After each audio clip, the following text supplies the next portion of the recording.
kabataan ng bawat bansa ay aking pong siniwalat upang ito ay maintindihan o malaman ng ating Pangulo ng Bansa.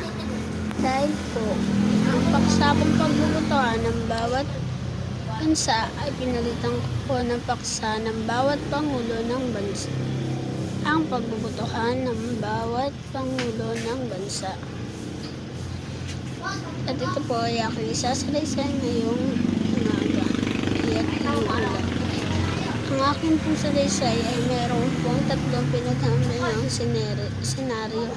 Ito po ay ang Last Supper, ang parada ng mga poon, at lalo na po ang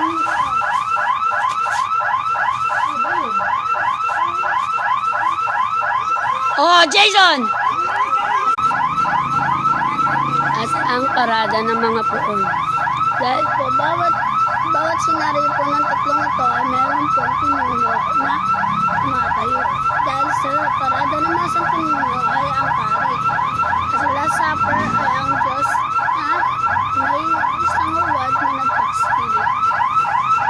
At sa mga dito naman po ay ang ating Pangulo.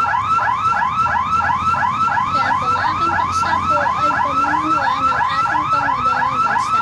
Dahil maaari po siya mismo ang pumunta sa iba't ibang bansa at kumausap sa iba't ibang Pangulo. At siya rin po mismo ang tatangkad sa kanilang mga opinion.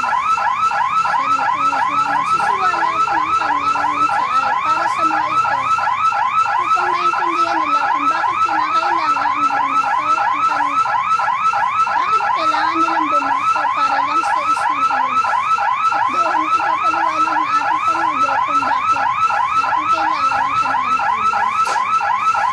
Sapagkat po, ang pagbobotohan po ng bawat bansa na hindi po magiging huwad dahil may mga kalakal na naglalabas-pasok sa kanilang mga bansa at may mga kalakal din silang labas-pasok sa atin. Malulugi nga lang sila dahil ang mga domestic helper na nasa kanila ay sa atin lamang po nang gagaling. Kaya ngayon po, mababase ng China na sa atin pumapaloob lahat o sumasang-ayon.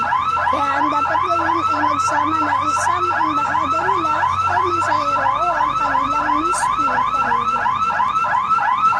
Kaya ngayon po, ito po ay hindi huwad sa katotohanan na isang pagkakaisa at pagsasama-sama lamang at pagkakaibigan.